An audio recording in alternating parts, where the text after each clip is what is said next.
Ladies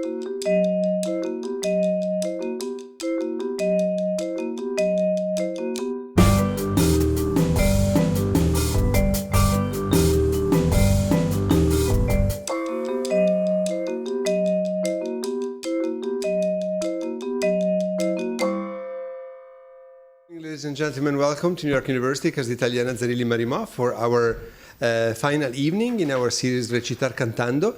As you know, this evening is dedicated to a panel discussion of Alessandro Scarlatti's Il Trionfo dell'Onore, a 1718 opera, never seen before in the US in its entirety. And the very brave Gina Crusco has decided to present it to her audience of Underworld Opera production, an audience that fortunately includes us here at Casa Italiana. We're going to have a dress rehearsal on May 15th at 7 p.m. and then the first performance on May 17th at 7 p.m. These are all information that you find both on our website and on the website of Underworld Opera Production, and also on this postcard, because after the May 17th performance here at the Casa, there are going to be two more, May 22nd and May 23rd at Symphony Space. So you have no excuse not to see it. There are one dress rehearsal for Casa Italiana members only, one performance here at the Casa, and two at Symphony Space. So pick the day, pick the ticket. If you're not a member of the Casa, become one, or otherwise buy a ticket for the performances. And we thought it was a great opportunity for us to get to know more. When you get to see a new opera, it doesn't happen very often, because very often we are in the ideas of the repertoire, so operas repeat themselves, and we see again and again and again the same operas, and I love that. But it's a great chance for us to be exposed to something that none of us has ever seen and very often never heard. So we have a great panel of experts and practitioners of music, and I would like to ask Elena Bellina, who is the curator of this series dedicated to the relationship between music, literature, and the other arts in early modern Italy, to come and to introduce the members of our panel. I just remind you that this series has been conceived by Elena and has been done in cooperation between Casa Italiana, the Humanities Initiative at New York University, and the Eastman School of Music. So welcome again to all of you, and welcome to our great panel. Elena.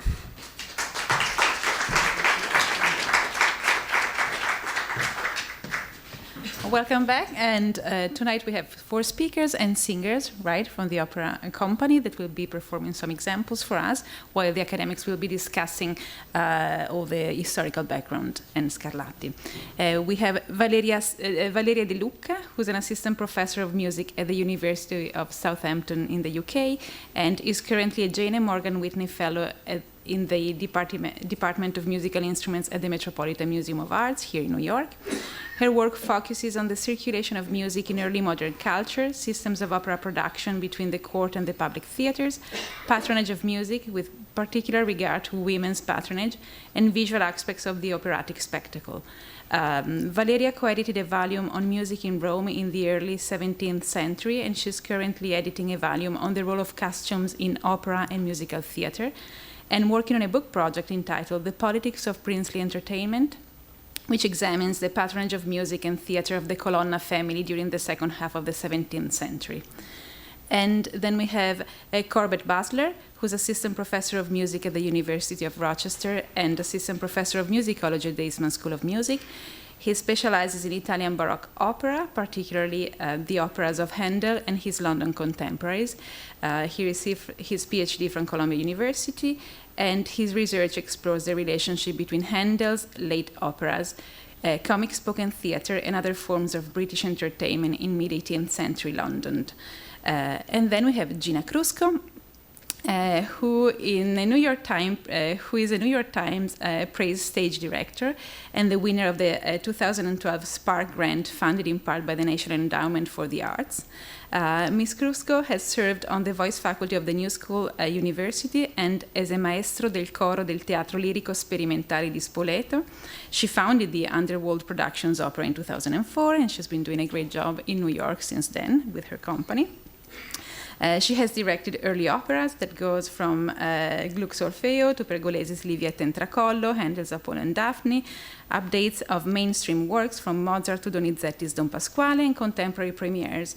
And she holds a BA from the University of Rochester and the Eastman School of Music, and master's degrees from NYU and Brown University.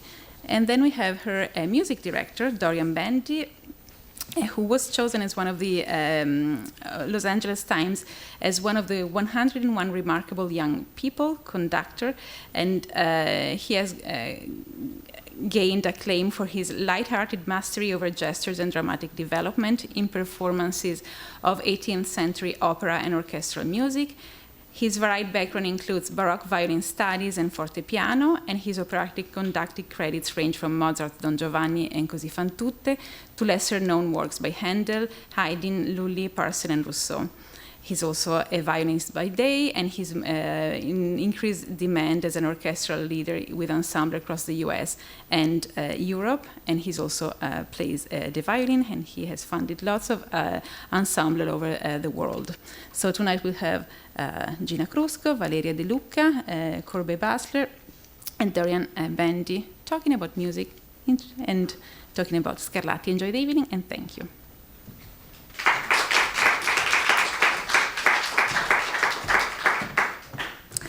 Hello and welcome from me as well to another evening of fine Italian music here at Casa Italiana Zerilli-Marimò. Today, as you heard, we're going to discuss a very special opera that we will be able to appreciate in its entirety in just a few days. The opera in question is Alessandro Scarlatti's Il trionfo dell'onore, the triumph of honor, or Honor Wins All, which premiered at the Teatro dei Fiorentini in Naples on 26 November 1718.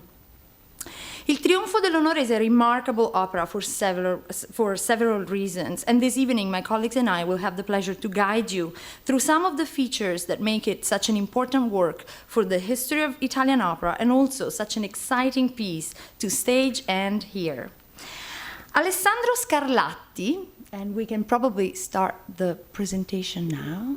Oh, here it is. Alessandro Scarlatti, this is a portrait of a very young Alessandro Scarlatti, was undoubtedly one of the most prolific opera composers of all times. He claimed to have composed over 115 operas. And he's also one of the most neglected, unjustly neglected today. Even though Il Trionfo dell'Onore was very successful when it premiered in 1718, receiving 18 performances, the opera was very rarely produced during the 20th and the 21st century. Thus, on May 17th, you will have the rare opportunity to hear this operatic gem that very few people have heard in recent times. Indeed, despite composing so many operas, many of which were very well received, Alessandro Scarlatti spent most of his life seeking success, especially financial success, that in many ways always eluded him. Just 10 days before he died in 1725, in a letter, he begged the viceroy of Naples to help this, quote, most poor and miserable Cavaliere Alessandro Scarlatti, primo maestro della Real Cappella, who, engulfed by his countless misfortunes, now finds himself in such extreme need of his daily bread that he has started to ask for the assistance of secret alms. A clear sign of his constant quest for success can be seen in his extensive traveling throughout his life, always in search of better working conditions and more generous and powerful patrons. Indeed, his musical life also began with a long journey. Alessandro Scarlatti was born in Palermo in 1660, and that's why his contemporaries knew him as Il Siciliano. He came from a family of musicians, and as it often happens, very early in his life, when he was only 12 years, his family moved to a city where his talents could better develop. And that city, the city that was chosen, was Rome, at the time one of the most exciting musical centers in Italy. A large number of noble families competed to become the patrons of the most talented musicians. Opera was blooming in the many theaters of the noble families, sacred music, of course, enjoyed the patronage of the Pope and of the Church as a whole. And this offered even more opportunities to young composers to prove their talents. Very early upon his arrival in Rome, the young Scarlatti attracted the attention of Queen Christina of Sweden. A letter I recently discovered from 1678 describes how the Queen put him to test on a number of fronts as he became her maestro di cappella. And I quote from this letter: "One has not heard anything more elegant than our little opera composed by Il Siciliano, and the Queen, upon hearing it, named him right away her maestro di cappella, and he has satisfied her taste so much that she has declared that she loves him greatly." The high esteem of other principal musicians placed this valor into greater prominence, demonstrating it in an oratorio at San Marcello, composed during the mere 8 days he was given. Thanks to his good fortune, but also to his expertise, he succeeded admirably. Furthermore, with the composition of a few madrigals, he showed his mastery of counterpoint. And last Thursday, the Queen wanted to hear his pieces in her Accademia and praised them greatly. She also requested that he himself should sing 3 solo songs at the keyboard. And next Wednesday, she wants to do his oratorio in her home for an invited audience. And after Easter, she wants to have his opera produced again. So the poor guy, in just 20 days, had to do all these things. In Rome, Scarlatti found many more enthusiastic patrons, but I wanted to mention Queen Christina because within the intellectual circles surrounding the Queen, Scarlatti had an opportunity to become familiar with some of the most important poets, composers, and patrons of the time. Just a few years later, this intellectual circle will become the Accademia dell'Arcadia, which had an enormous impact on the genre of opera, calling for a reform that would bring the old, light, and entertaining genre of 17th century opera to a more edifying level, which would educate and inspire high moral standards in the audiences and present a more uniformly serious subject matter. Alessandro Scarlatti was one of the most active agents in this revolution, and the new genre, which would later be known as opera seria, dominated the operatic stages of Europe and the New World until well into the 19th century. Rome had undoubtedly a profound impact on the young Scarlatti. There he found the support and of wealthy intellectuals and came in touch with the works of composers such as Bernardo Pasquini and Arcangelo Corelli. In that city, he heard and composed his first opera in that mixture of serious and comic elements that was typical of the time. Among his first operas is Pompeo of 1683, which would pave the way to the development of opera seria by exploring the theme of the just and fair ruler. And still in Rome, Scarlatti probably saw a score, or at least read the libretto, of the first opera ever to be composed on the subject of the Don Juan myth, of the Don Giovanni, L'Empio Punito from 1669 by Alessandro Melani, which was performed at Palazzo Colonna. As we will see, Il Trionfo dell'Onore is also based on a Don Juan type of tale. But if Rome provided the young composer with an initial safe harbor where he could learn and compose music, during his lifetime another city was becoming very prominent for the development of opera, and that was Naples. where Scarlatti moved in 1682. Scarlatti was undoubtedly looking for new audiences and new markets for his works, but some of his contemporaries suggested that he was, in fact, leaving Rome also as a consequence of a secret marriage between his sister and a cleric, which had caused great scandal in the intellectual circles of the city. Opera in Naples had begun to bloom under the patronage of Spanish viceroys and through the activity of several public theaters that were offering operas and spoken plays, also in the very distinctive Neapolitan dialect. And from this moment on, Naples became Scarlatti's chosen home, although he traveled extensively throughout the Italian peninsula to Florence, Venice, Urbino, and again to Rome several times. It is here in Naples that 5 of his very musical children were born, among them Domenico Scarlatti, who would later enjoy a stellar career as composer mostly of works for the keyboard. And it is in Naples that most of his operas were not only composed and performed, but also came to be viewed as models for future developments of the genre. Naples at the beginning of the 18th century offered Scarlatti the most ideal conditions. Opera seria was very much in demand, but in addition to opera seria, starting in 1707, 3 theaters opened that were devoted to the production of comic operas: the Teatro dei Fiorentini, where Il Trionfo dell'Onore was performed, the Teatro Nuovo, and the Teatro della Pace. These theaters specialized in 3 genres. The first is the commedia per musica, and the Neapolitans among you, please forgive me for my Roman accent. The commedia per musica was in Neapolitan throughout, and it is documented beginning around 1706. The second genre is that of comic intermezzos, of which probably the most famous example is La Serva Padrona by Pergolesi. And the third one is the genre of opera buffa, which achieved success around the 1720s with the works of Leonardo Vinci, Leonardo Leo, and Giovanni Battista Pergolesi.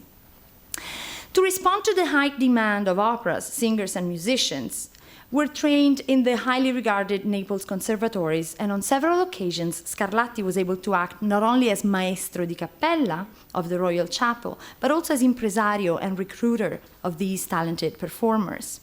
It is in this context of great excitement and transformations for the genre of opera that Scarlatti decided to break away from the heroic operas and the serenatas in which he had excelled and to create Il Trionfo dell'Onore for the Teatro dei Fiorentini in 1718. Il Trionfo dell'Onore is an opera not based on an heroic or regal subject, but on domestic family events. The libretto was by Francesco Antonio Tullio, the best dialect librettist of the day. Scarlatti, however, decided to compose this opera not in the Neapolitan dialect, which would have been considered inappropriate for a composer of his standing, but in Italian, paving the way for the new pan-Italian genre of opera buffa, which would soon become extremely fashionable in opera houses throughout Europe. I will now pass the mic to Dorian Komanoff, Bandy, and the singers to discuss some of the music of Il Trionfo.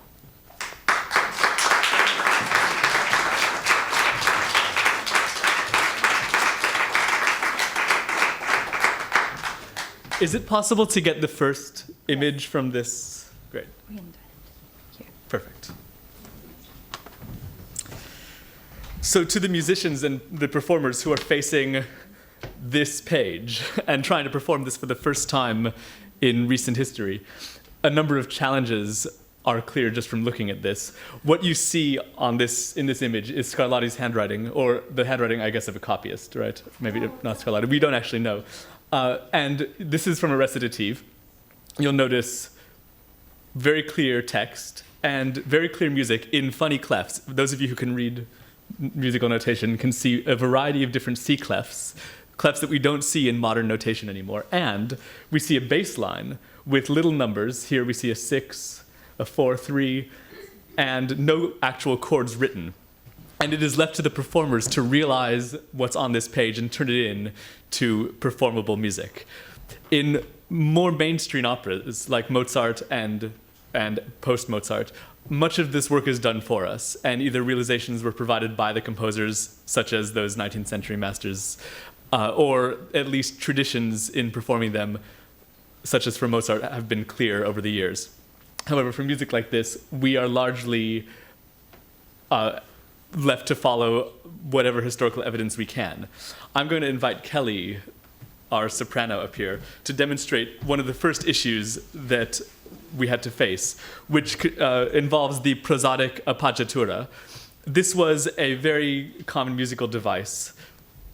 This is a common musical device in the 18th century, so common that composers by this time, by 1710s, had stopped notating them, and yet they are an integral part of recitative and of sung music in all operas through Mozart. To give you an example of what we're talking about, we're going to sing a bar of recitative without the appoggiaturas. We don't need accompaniment, but thanks, Elizabeth. We're going to sing without the appoggiaturas, and this is what's notated. Can you just sing this? Yeah, can you sing this just from there to there? Any pitch. Sallo in Lucca Leonora. And now, with the implied note alterations that would have been familiar to any singer in the 18th century. Sallo in Lucca Leonora. Can you sing one? Oh no, I missed one. She missed one. Sallo in Lucca Leonora. This involves altering every accented syllable in any multisyllabic word. This, as you can hear, changes the shape of all the music in the recits and in many of the arias as well.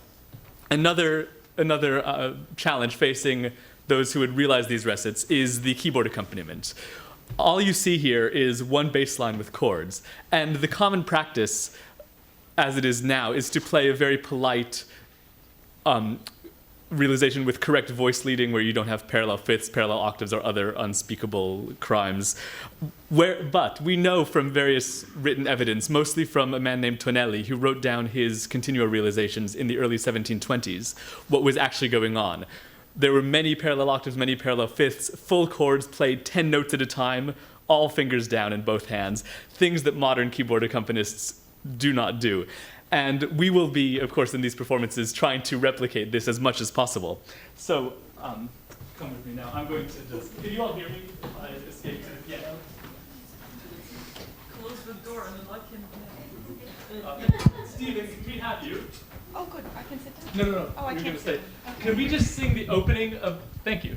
We're going to sing for you the opening of the very first recit in the opera, and I'm going to play only the notes that are written down by the composer. Here we go. Here's your pitch. Let's do no appoggiaturas. So this is literally what's written down. No appoggiaturas and no continuo realization. This is what Scarlatti wrote. We can do it without the appoggiaturas. We're going to do our best. Here we go. Già siamo in salvo. Avvili, questo ad un il più molto e forte. Great. We're now going to repeat this, playing as we think people might have in the 18th century.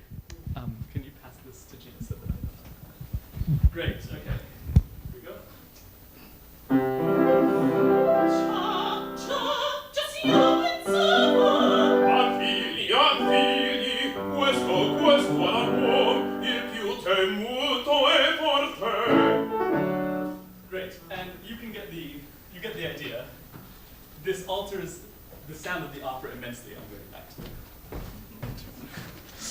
Great, so again, you hear that for an opera as full of recits as this one is, this will change the listening experience completely between the appoggiaturas and the accompaniment. We can actually safely say that every recording known of every early opera has hundreds of wrong notes. They're missing appoggiaturas, they lack any kind of inventive accompaniment. We will, of course, be putting this right, and next year we can look forward to the complete Handel operas with appoggiaturas from Underworld Productions. Okay, going on. I have a few aria examples that I'd like to share with you. The first comes from the aria E ben far, so Kelli again. The other issue facing us is the issue of adding notes into capos of arias. Composers wrote repeating arias, one of the forms that I'm sure you'll hear a lot about later is the da capo aria, where the A section occurs and is sung more or less straight. There's a B section, which is again sung more or less straight, maybe with a few added cadenzas or ornaments. And then the singer is expected to repeat to the beginning of the aria and sing it again with as many ornamental fireworks as that singer can conjure. This was a challenge that all 18th century singers gleefully accepted, and they would improvise their ornaments or in some cases would write down ornaments so extravagant that you'd even hear wholesale recompositions of the arias in question. This is, again, something that we're trying to do to the best of our abilities. And we'd like to demonstrate this with a few bars. I'm sorry, Kelly, I spoke in error. I meant to do one of Leonora's arias. Great. So, to give you an example of what sorts of things we're talking about, could we hear, please, the first... Anywhere. Actually, Elizabeth, can we have you? Great. Thank you. Okay, we will sing for you just the first few bars of Leonora's third act aria, and we'll do them as written with no ornaments. Can we just go straight on the continuing entrance in bar 4? So not the first little iteration of it, but from when we go on. And we'll just do the first phrase until the big C major cadence. No ornaments. Spero, yes. So this is what Scarlatti writes, and this is what you hear the first time through. The whole, yeah.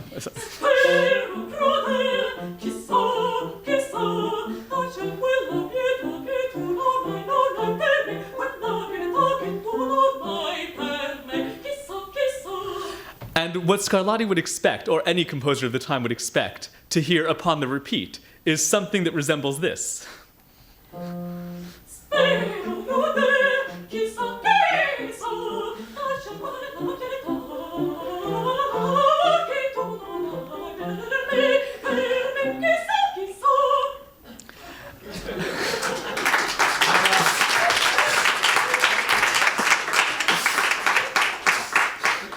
And this is not even extravagant compared to some of the written ornamentation that survives from the 18th century.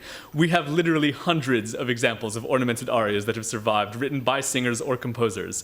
And it's fair to say that if we had performed any of them as they survive, and the originals had not survived, I'm sorry, I said that very badly. That if we performed any of these examples of ornamented arias as they're actually written, we would be accused of mercilessly, horrifically altering the music, whereas actually it is expected and an integral part of the style. Great. Thank you. Okay, we'll now perform 3 arias for you, and I'll say a few words about each one as we go through them. The first is in Act 1. This is A Ben Far, sung by Ricardo. Just, again, on the musical front, to help you hear some of the ornaments that you will soon hear performed straight through, let's just compare the opening of the first phrase of the A section without ornaments and then with ornaments. This is, again, what Scarlatti has written.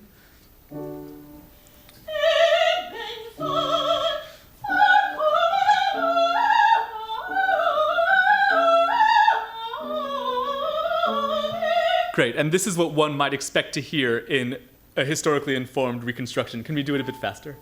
I don't know.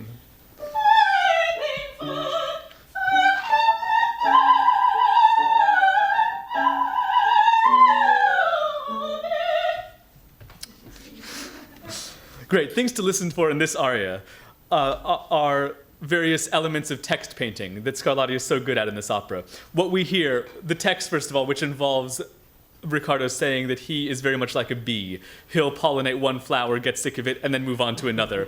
And this is how he runs his romantic life. So what Scarlatti has done is to first give us a very hovering melody, reminiscent, one could say, of a buzzing bee. And then, unlike almost any other aria in the opera, there's no melodic development in this aria. There's one melody after another. Scarlatti gets sick of one and moves on to another, very much like what Ricardo says he does with women, or what the bee does with flowers. And finally, each phrase ends with a hemiola, which is a rhythmic pressing against the gears, where what was previously in a nice swung 3 is now written in 2.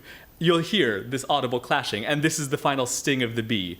Every note of this accented and stung itself. So this is Eben Farr from the first act. I just have to interrupt for one Yes. second to introduce our singer and our pianist. Sorry. This is Kelli Butler, soprano, and our pianist is...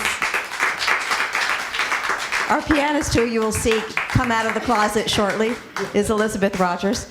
And you might notice that Ricardo is being sung by a woman. So more on that later.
The aria that follows this, sung by Rhoda Marte, is something completely different, rooted in the comic style, in which, and of course more about this later also, I won't go into this now, but you'll hear Scarlatti doing, among other things, a great impression of Vivaldi, music, a kind of accompaniment style that will be very familiar to anyone who's listened to a lot of Vivaldi violin concertos or opera arias.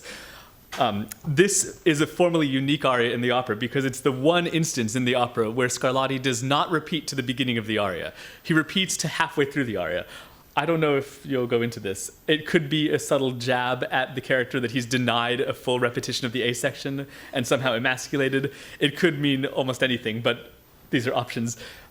Anyway, this is Rodomarte's aria, and this formal innovation does show, it's something that will mature later, but it shows already at the dawn of this kind of comic opera that composers are more willing to take liberties with formal structures in a purely comic character than they are in the very serious characters. And this is something that then Mozart and future composers do brilliantly, abandoning all forms when it's comedy and sticking to them when it's serious. So we hear the seeds of this in this aria. With Stephen Lavonier singing the aria baritone. Quando molto feroce mio pranto in quella pugnata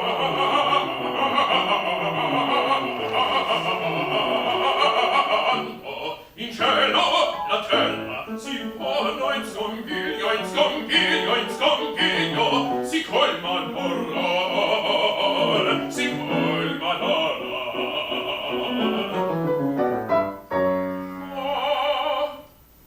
Ma se giro amoroso, amoroso, il bel ciglio al mondo di fondo dolcezza, dolcezza, dolcezza ed amor,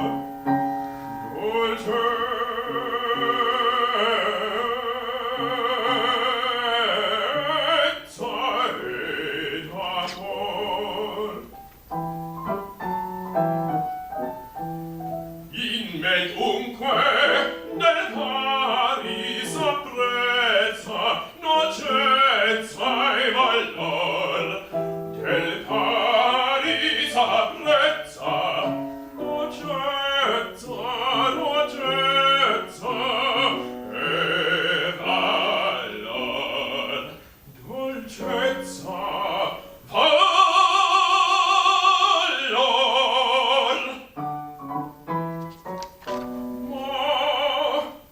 Ma se giro amoroso, amoroso il bel ciglio al mondo di fondo dolcezza, dolcezza, dolcezza ed amor, dolcezza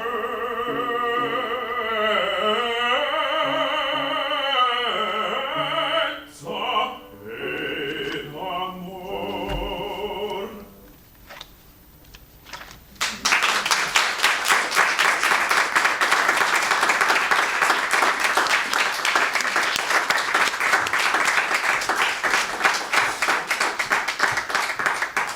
And the last aria we'll listen to now is Leonora's third act aria. This aria presents another interesting topic, which is that the edition we are using for this opera is derived from this manuscript that you see, and not from the one modern edition that has been prepared of this piece. This edition was done in the early 40s in Italy for performances by Carla Maria Giolini, and the editors who streamlined the piece brilliantly chopped out about half of it. And this aria happens to be part of the chopped out half. We are restoring it. So this aria in particular this is definitely the first time this aria has been heard in modern times. A few things to say about it beyond that Elizabeth, if you'll play bar 4 and 5, listen to this.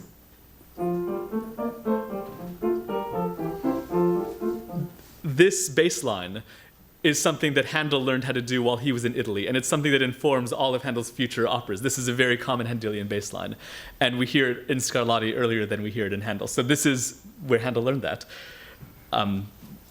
worth noting. Anyway, great. So this is Leonora's third act aria, and of course the ornaments in the second half are the most extravagant that you will have heard tonight. Again, essentially a recomposition of the aria. So listen out for that. With Maria Todaro, mezzo-soprano.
Thank you all. We're now going upstairs to rehearse and hope to see you next week in the performance.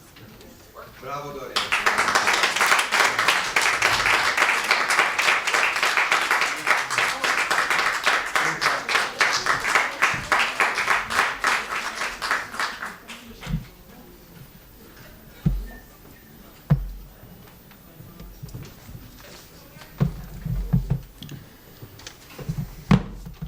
Thank you.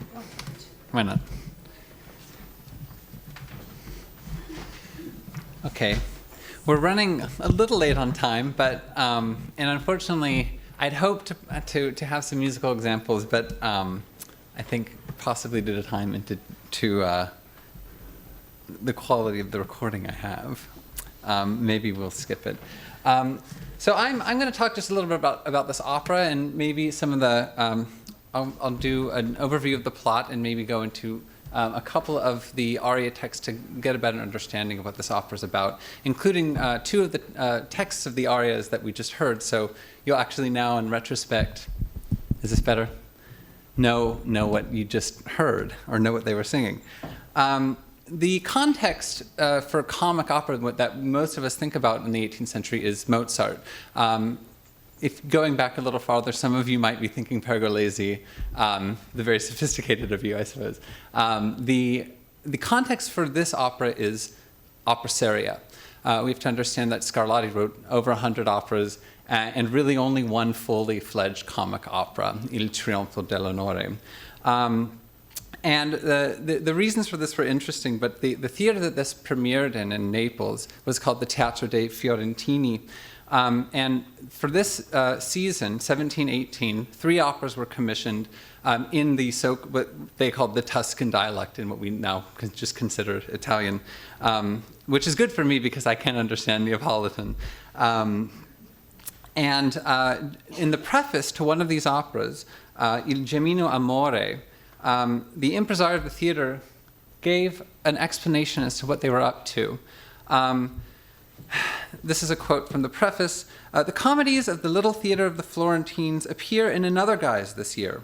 They have passed from the Neapolitan speech to the Tuscan, not with heroic and regal plays, but with domestic and familiar happenings, in which between the serious and the comic characters, their seriousness and their wit will be equally pleasing. So what's really interesting about this preface is they're not just saying they're going to be putting on another kind of Neapolitan comedy written in dialect that often had a lot of, I don't know, I suppose we call it slapstick today, but that this opera was actually going to be intersecting in interesting ways with serious characters and with serious ideas. Even the notion of il trionfo dell'onore, the triumph of honor, has a kind of moral dimension that was pressing in this opera. And so I'm going to go over the plot and maybe draw out some of the serious aspects, although when I do this, you're going to laugh anyway. So we begin with Ricardo, and he is our Don Juan figure. He's a womanizer. And there's quite a bit of backstory. So to understand this opera, we need to go a little bit before the opera, where we're in Lucca. And Ricardo has met a woman named Leonora, whom we just heard sing. And he's promised to marry her. And the libretto is very suggestive because there are certain moments where she talks about how she's been dishonored. And much later in the opera, she talks about almost being ravished. And so we have to assume there's a sexual relationship, a possible sexual relationship that's gone on between them. Well, Ricardo tires of Leonora, and he turns his eyes upon the young Doralice. So what you're going to see here is horizontal relationships are love relationships, and vertical relationships are going to be familiar relationships. So now we have a triangle. Well, luckily Doralice is engaged to be married to Erminio, and they love each other. But Erminio, unfortunately, has taken a leave to Livorno, and in his absence, Doralice falls for Ricardo. Okay, but Ricardo soon tires of her and abandons her as well. Okay, so now this is the main love setup that we have to deal with. Well, Ricardo, so this is all before the opera's begun. Now the curtain opens, and we are in Pisa. And Ricardo is visiting his uncle Flaminio, whose last name is apparently Castravacca. I don't know if that has any any relationship to his character. But Flaminio is an old lecher. He's kind of the Pantalone character, for those of you who know Commedia dell'arte. And Flaminio is engaged to be married to a rich landowner named Cornelia, who's madly in love with him.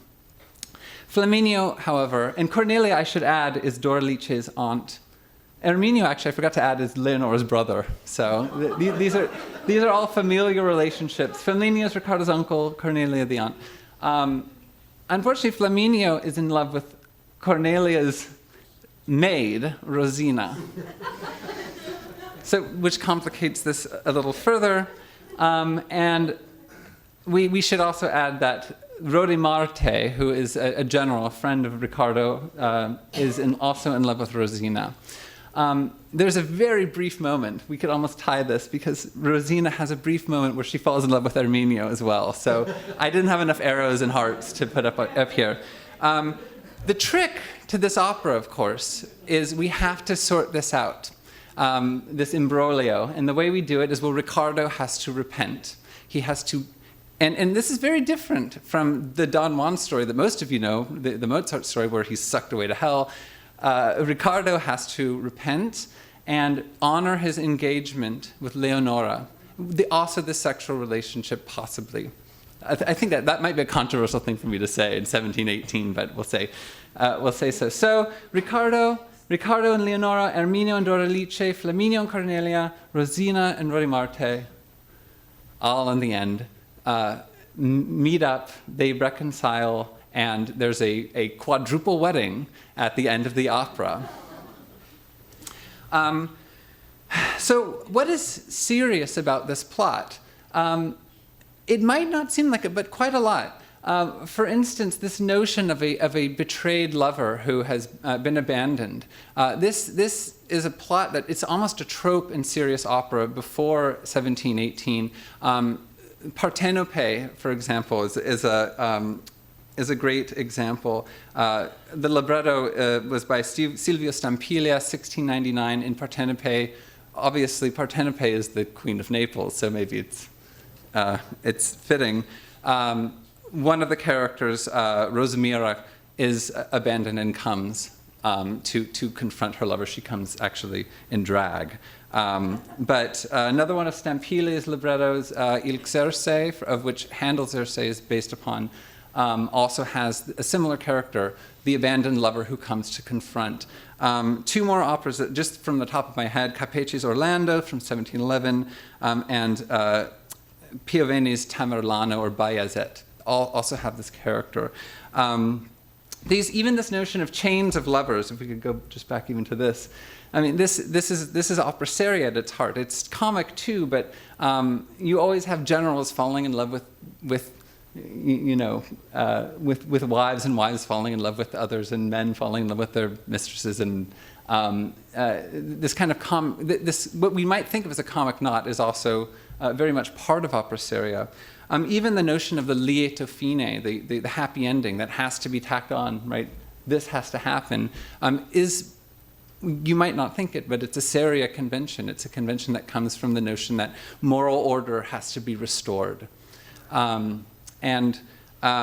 with this said, obviously the musical conventions, and now we've lost our pianist, but musical conventions are also seria conventions.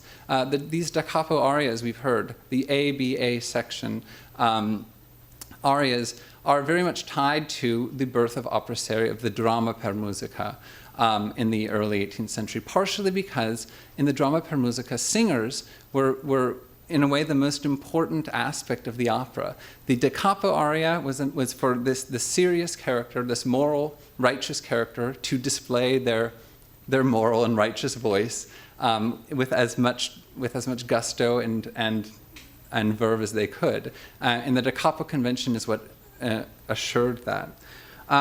So rather than go on too much longer, I just wanted to look at a couple of aria texts, just so we can get a good taste of how this notion of the serious and the comic are both really important to this opera. In order to understand the comedy of this opera, you need to understand how it relates to opera seria. This is Leonora's first, the first words she sings in the entire opera. This is Act 1, Scene 3, and she's just come in utterly distraught because Riccardo has left her. And she sings in an aria, a very strange aria. My proud and pitiless fate, my misfortune is too harsh. Wicked fate, unjust love, proud fate, harsh misfortune. Anyone who knows opera seria, spietatus, ventura, empio fatu, injusto amor, sventura. These are seria words, and yet she's meant to be depicted almost as kind of a Donna Elvira type character. She's almost hysterically distraught, so much so that even in her own aria, her aria is minor mode. It sounds like an aria you might expect from an opera seria, very heavy dotted rhythms. When you hear this next week, pay attention to her first aria. You're going to think she's a serious character, until the aria just completely dissolves and collapses into recitative. And then if we look toward the end of her dialogue, so down from from this point down is recitative. Cieli, soccorso, help me! My soul dies within my breast. My eyes are deprived of the light. I feel faint. She faints. And then when she's discovered, everyone thinks she's dead. So a potentially serious character completely undone by kind of the play of the serious and the comic. I don't think we have time for this. Rosine is very much a comic character, and when you hear her music, you can hear it's very light. It's very kind of staccato. It's very different from for example, Leonora's first aria.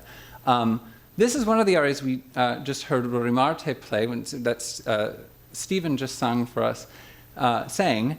And what I find very interesting about this aria is it was introduced as a comic aria, but when we look at the text, this is what we heard him sing. It's a metaphor. It's a so-called simile aria, or when I swing my fierce sword on the battlefield, heaven and earth fall into confusion. They are full of horror. But when in love with those beautiful eyes, then all the world is sweetly diffused into sweetness, and love and me then appear equally beauty and valor. It's not very funny, right? It seems like a very serious aria. Like the sword swinging, war and sweetness and love. What's funny about the aria is he's a bass, and he's given all of this. His last name is Bombarda, but he's given all of this very, very heavy coloratura. So I'm sure you remember him singing all of this very, very heavy and fast singing, which gives the heroic. This is the kind of aria you give a soprano with a very brilliant voice. When you give it to someone with a very low and heavy voice, it's going to have a different affect. I think that we're out of time, so I'm going to. Oh, okay, I have to bring it up. One last aria. So this is the first aria we heard, Riccardo's Eben Far, and the one funny thing about this is it's about a bee who flies from flower to flower. He drinks the honey from each blossom and then leaves it. Well, this is Riccardo, right? Don Juan flitting from woman to woman. The imagery is pastoral. The imagery, there are a lot of bee arias in serious opera. But of course, everyone in the audience is going to be wondering what he does with his stinger. So, again, think about this next week when you're watching it, and you'll realize that it's not just comedy, but it's kind of interlaced. It plays upon the seriousness of these characters. So, that's all I have to say. Thank you.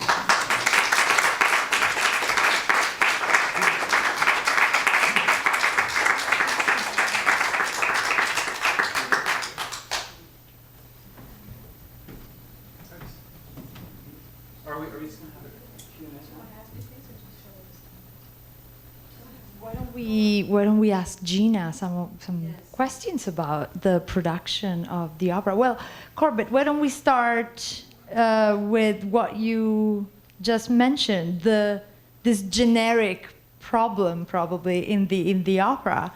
How did you deal with the comic aspect, the serious aspect?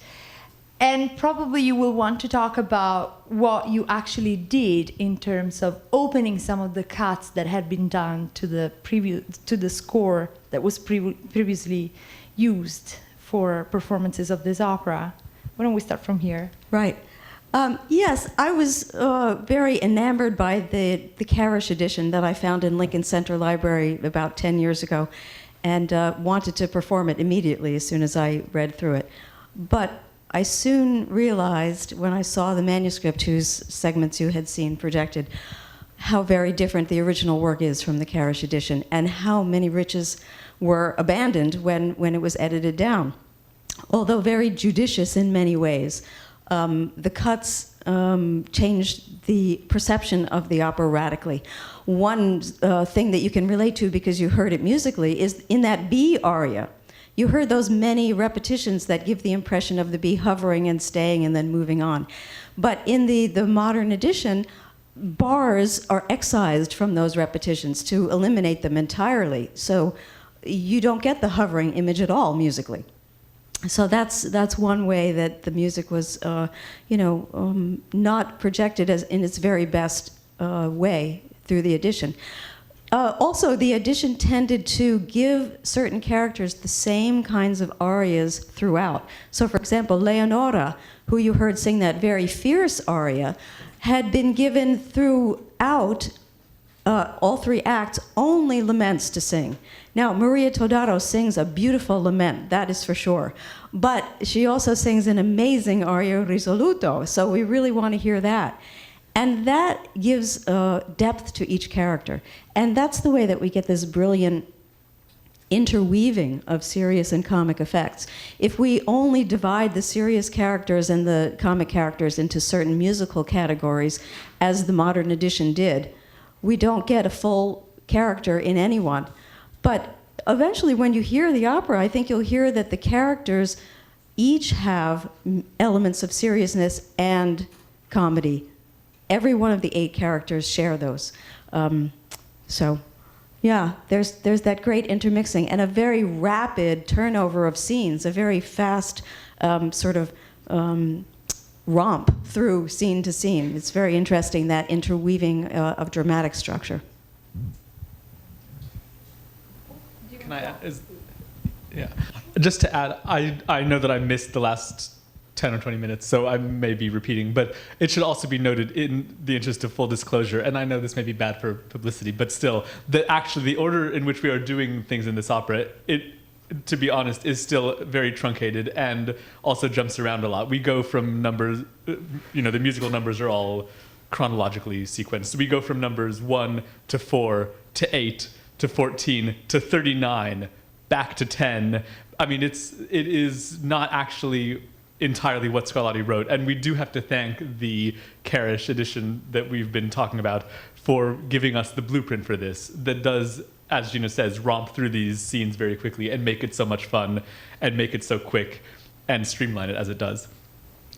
So it's not actually pure Scarlatti. May I ask you, how long would the opera be without the cuts? At least 3 or 3.5 or more hours. This is, of course, in the days before TV. But yeah, it's a long piece. I just wanted to go back, too, to something that Corbett said about the high moral principle being tacked on at the end for the happy ending. That's something that, as a director, of course, I want to resist. I don't want to have a tacked-on feeling ending. So why does Don Juan Ricardo repent? What motivation can we find for him to repent? Or what supernatural principles are in operation? It's often said, in print, that this opera is one of the few in which we see a repentance without obvious supernatural intervention. But actually, how I'm spinning it is that the prayer that you heard from Leonora, which turns into a call for heaven's rage to come down upon Ricardo, leads to a duel in which he is injured. And he himself, Ricardo, says, it's the hand of heaven that brought this injury so that I can see my wrongs and so that I can change. So there is a kind of causation there. There's Leonora's calling for justice, the justice in the hand of the dueler, and then the repentance. So we do have some logic to it. Directors hate tacked-on endings. I suppose they would. Is this on? I suppose they would have hated the 18th century, but I guess it's interesting talking about rearranging things to make things more. I don't know if we want to call them naturalistic or more seemingly pithy, right? But I mean, a lot of the musical conventions of the 18th century also can seem stultified. The da capo convention, obviously, too. So I mean, I guess the question that I always am interested in when talking to a director is how do you deal with musical conventions like the capo arias or extended periods of music where someone's just singing to the audience and other people have to interact with them, or and my answer is I just bite the bullet. I just totally go for it. I mean, you heard Maria sing "Spero crudel," rest, rest, rest, rest, rest. "Spero crudel, chissà, chissà," right? So she first announces it. Here is the name of the aria, "Spero crudel," and then she sings it. Well, that happens just about with every aria. So I just go for it. I have a big fancy script super title that says "Spero crudel," And then there's a relatively presentational or stationary iteration of the aria. I mean, a nice stage picture so you can enjoy looking at it, but not too much action. And then in the B section, it gets somewhat more activated, paralleling exactly what Dorian was speaking about with more ornamentation, maybe a cadenza in the B section, and then a super activated da capo, so that if there's any action to be taken, that's when it happens. It happens in the midst of ornamentation. Musically active part of the aria is where the action of the aria takes place. I find that, in general, it's best to just, embrace the convention. If you work against it, the audience gets a kind of cognitive dissonance, and they don't know whether to listen or watch. We want those two experiences to be very holistic and integrated. I like that answer. And to add to that, a reminder that, of course, given the musical conventions of the 18th century, a truly well-performed da capo in one of these arias is a completely recomposed aria. You get to hear the A section with new music. And so it's actually, if you really go for it and do it with ornaments and make those ornaments as extravagant as possible, it's not that you're hearing the same music again. There's nothing to be bored by. You're hearing a completely new aria with fireworks, the flashy music that we had heard before, which helps. Gina, let's go back to the production. So we saw so many characters, and they all intertwine somehow. Looking at the libretto, looking at the score, how do you deal with all these intricacies, and what should we expect to see on stage? How are you going to lead us? How are you going to guide us? Yes, we need to have many iterations of the relationships. And luckily, the libretto does that mostly for us. So all we need are really strong super titles to remind you over and over, oh, it's Doralice. She's the niece of Cornelia. Oh, it's Flaminio. He's the uncle of Riccardo. So we hear that many, many times, and we see those intricacies. What's challenging is that the entire opera takes place within a day and in one single piazza. And these 8 characters need to keep interacting and bumping into each other each and every time as a surprise coincidence. Every scene starts with, ah, qui sei tu? So, why are they there? I made a list of all the things that people do in piazzas, and then I staged all of them. So they're there to meet their lovers. They're there to drink coffee. They're there to eat a gelato. They're there to get their shoes shined, et cetera, et cetera, et cetera. You'll see all of these things happen. So that's what keeps it moving, but it also is minimally distracting from the actual plot that has to unfold. The plot can unfold unimpeded by the fact that 2 guys are playing cards. So that's how I've managed all the confusion of characters. Or the profusion of characters, I should say. Dorian, do you want to say anything? Do you want to add anything about, for example, how the music portrays each character? Do you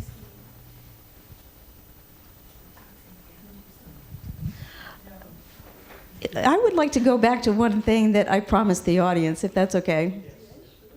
Which is, we see a woman playing Riccardo. Okay, so in 1718, when this was premiered, a soprano sang the role of Riccardo, Caterina Testi. Now, we don't find mention of her in too many other places, but she was on the cast list. And in addition to that, a male tenor played the role of Cornelia, the vecchia, right? She probably was like 45, but so we had already travesty happening. And so that's what I find radically modern about it. We can be radically modern by being radically authentic to the 18th century. And that's the take that I want to have on it. So when we did our casting, we did kind of gender-blind casting, in which we simply hired the best singer for the role, rather than looking only for a soprano or only for a countertenor. We wound up with 2 casts, one of which is headed by Kelli, who you heard, and the other is headed by a countertenor, a male soprano, Eric Brenner. And we ended up with two different, with a man to sing Erminio in one cast and a woman to sing Erminio in the other cast. So I really like that aspect of it. I mean, this is one of the things that really attracted me to the piece right from the get-go. I find it very modern and very exciting. And in order to portray that in my staging, we're going to have a staged overture. Dorian hasn't seen this yet. This will surprise Dorian. In the staged overture, someone acting as the casting director will come out and survey her 8 prospective cast members, all dressed completely gender neutrally, completely unisex costumes. White wigs, powdered faces, blousey tops, Baroque patterned pants, Baroque shoes with buckles, but completely unisex. And only then will the stage director begin to divide them into genders, men with blue feathers, women with pink roses, and give them the affects of their character. Rosina gets an apron, Erminio gets a shield because he defends honor, etc. So we give a little representation of the way the casting really, in fact, may have been done then. We don't have an explanation. Why is a soprano doing this quintessential womanizer role? But it sure makes for an interesting contemporary view of the opera. I could add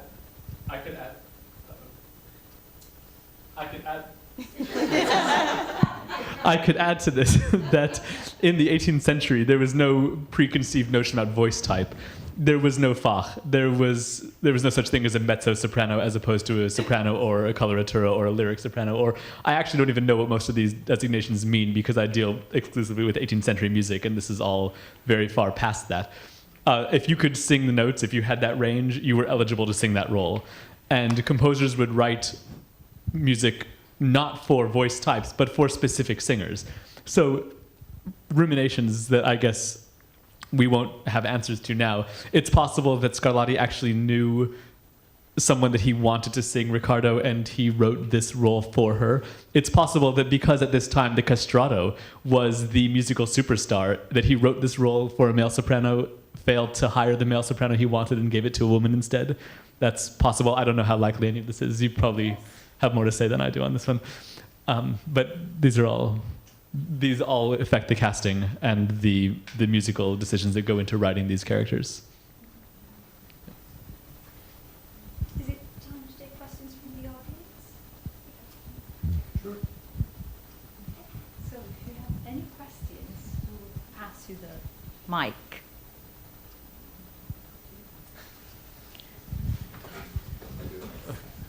No, I don't need a mic. I have a We need it for the broadcast. Oh, you do? There are people following us live from all over the world. They deserve to hear your question. Thank you.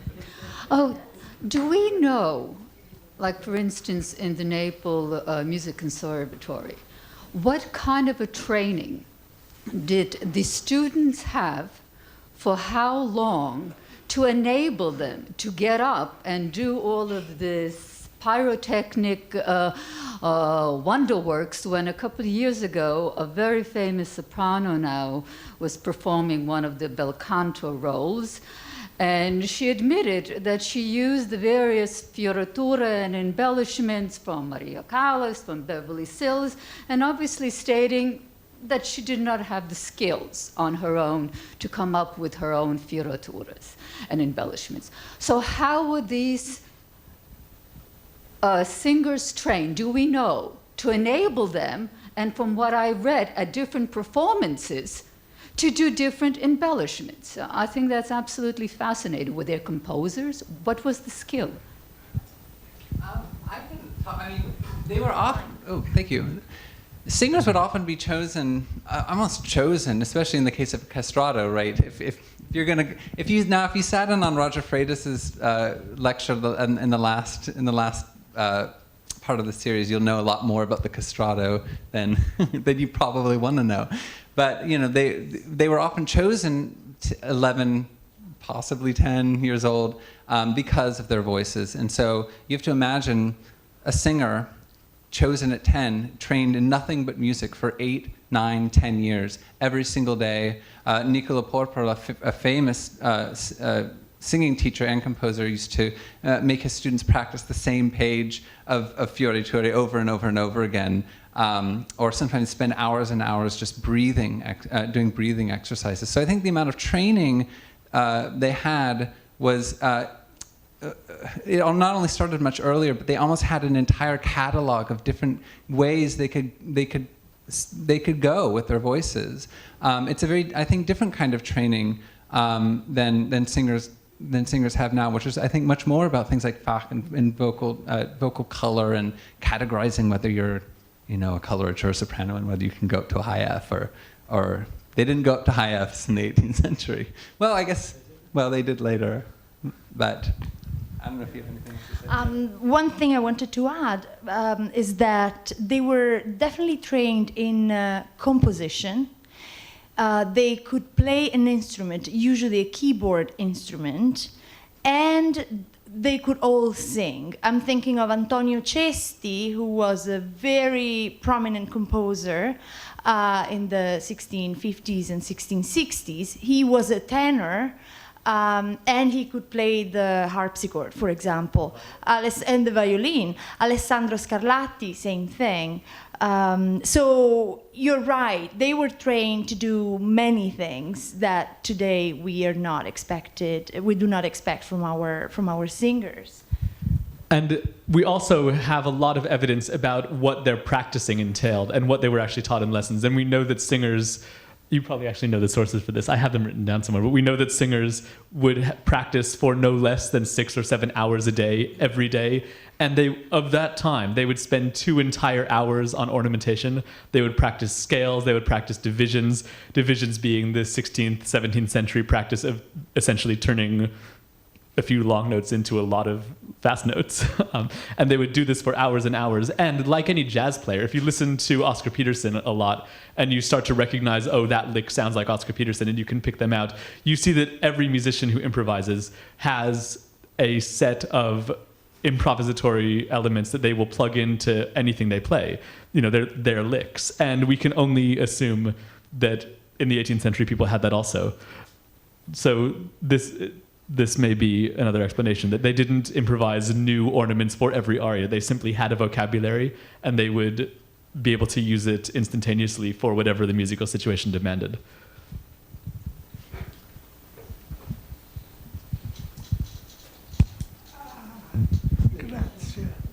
On the subject of ornamentation, I wonder, does training follow style or vice versa? In 1900, bass voices, heavy bass voices that you referred to, could sing pure trills. Paul Plançon, Edvard Dereska could do it. There are recordings. Now, that's disappeared. Has it disappeared because the Puccini and those operas don't require it? And did the singers in Vivaldi's time train so heavily to do this ornamentation because they had to, because of the composers? I mean, what comes first, the chicken or the egg here? Yeah,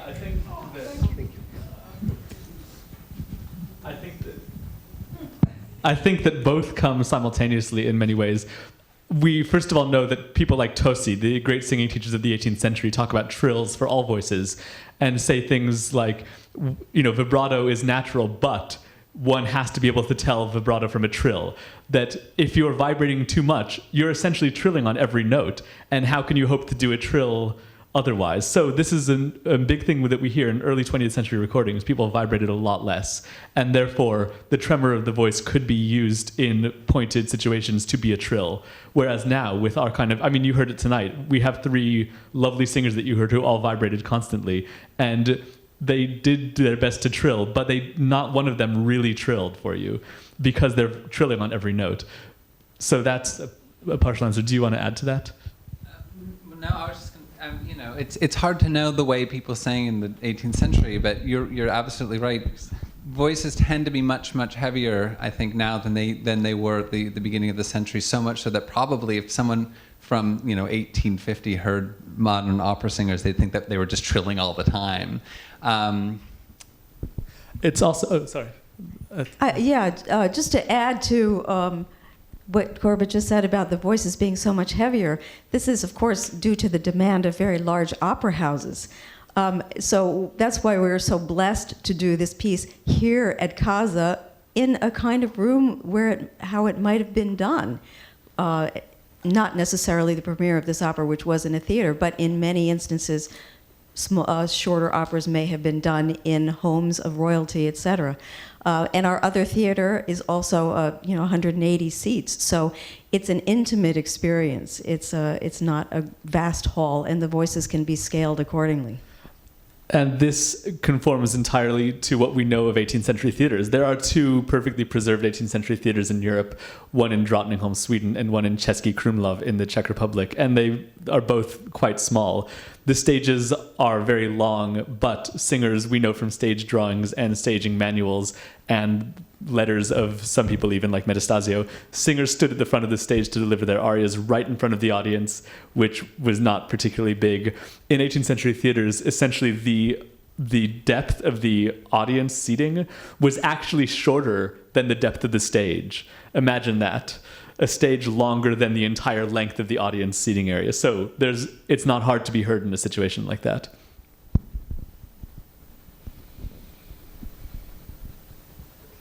Do we have other questions? Well, I want to thank you for a wonderful presentation. I think we really succeeded in doing what we originally meant, Gina, when we said, that we wanted to take the occasion of the premiere of such an important opera also as an educational opportunity to educate an audience. You're not too many tonight in the audience, but we have recorded this, and I hope you'll do your best to advertise the great chance that New Yorkers have to see this great piece performed by wonderful artists, directed and conducted in a magisterial way, and follow and listen and watch the video of this presentation to come ready for Il Trionfo dell'Onore, premiering May 17th here at Casa Italiana, dress rehearsal on May 15th. Thank you all again very much, and thank you to Elena for having conceived this wonderful series. Thank you. Grazie.